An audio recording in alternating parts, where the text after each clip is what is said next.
Sir, Ishwari from NDTV.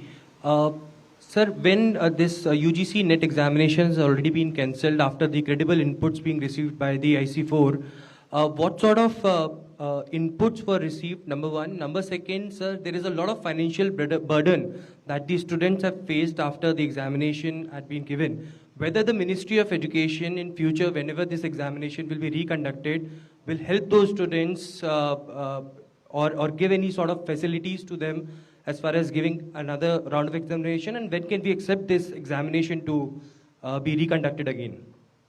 No, let me categorically clarify. As I said, specific question paper is there in the darknet.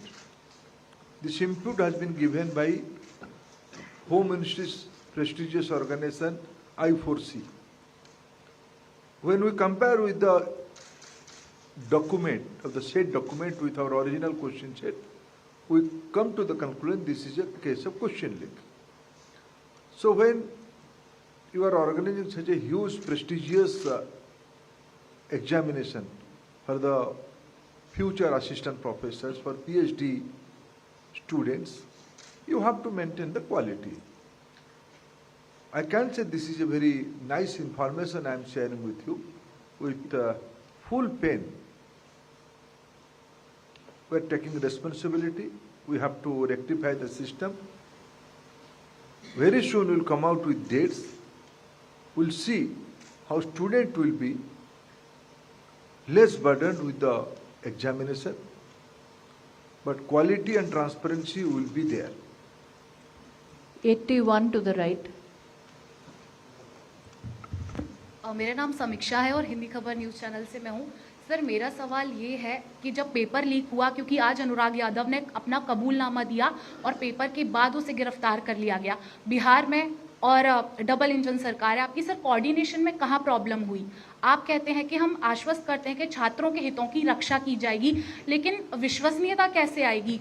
और इस बात की अब क्या guarantee है कि अब से पहले इस तरह की धांधली नहीं हुई है? क्योंकि इस बार सामने आ गया, अब से पहले कभी सामने नहीं आया, तो सर कहीं ना कहीं विश्वसनीयता अब कैसे आएगी?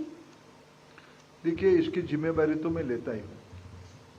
देखो, मेरे पास उस जिम्मेदारी से मैं हटने की कोई नैतिक जिम्मेदारी में लेता हूँ।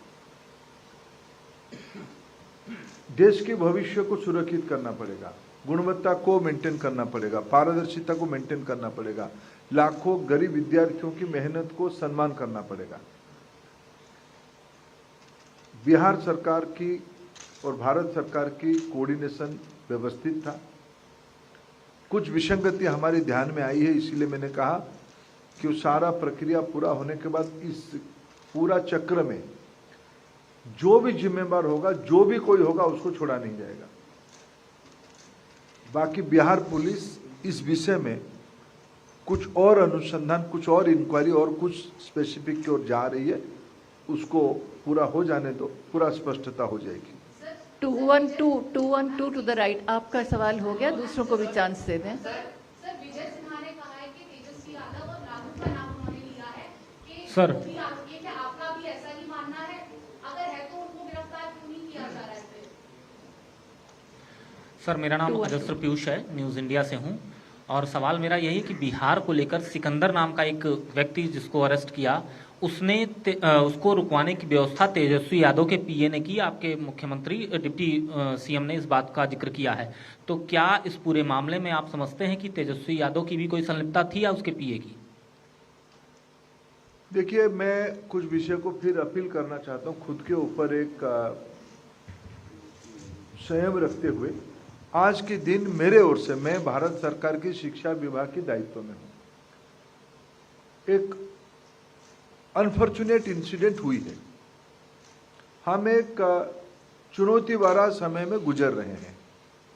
मैं सभी को अपील करूंगा कि ये विषय को, मैं देश की विद्यार्थी की हित मेरे मन में सबसे प्राथमिकता है। उनकी अभिभावकों की, मैं इस बीच में कुछ विद्यार्थियों को मिला, कुछ अभिभावकों को भी मिला, कई विद्यार्थियों की मेल मेरे को आती है, बहुत सारे लोगों की नाराजगी मेरे पास आती है। मैं उसको as a parent, as a बड़े भाई, एज ए अभिभावक, मेरे पास उसको स्वीकार करना, उनको संभालने की अलावा कोई और रास्ता ही नहीं है। मैं इनको संभालता हूँ, उनकी नाराजगी वाजिब है, ये प्रजातंत्र है, लोगों की बात हमें सुननी है और उनके लिए जो न्यायोचित मार्ग होगा, जस्ट एंड लॉफुल होगा, उसको करना सरकार की दायित्व बनता है।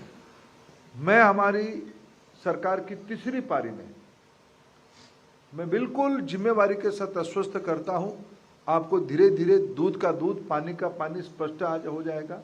कई चीज अपने आप में समय के हिसाब से स्पष्ट हो ही गया है। सरकार की मंशा बहुत ही पवित्रता के साथ मैं कहूं स्पष्ट है। भारत को आगे ले जाने के लिए हमारी युवा शक्ति ही माध्यम है।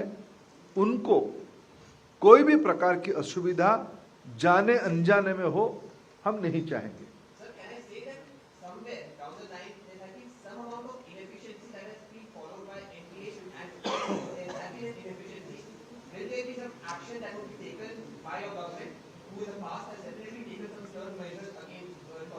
Certainly, I assure you. 45 to the left.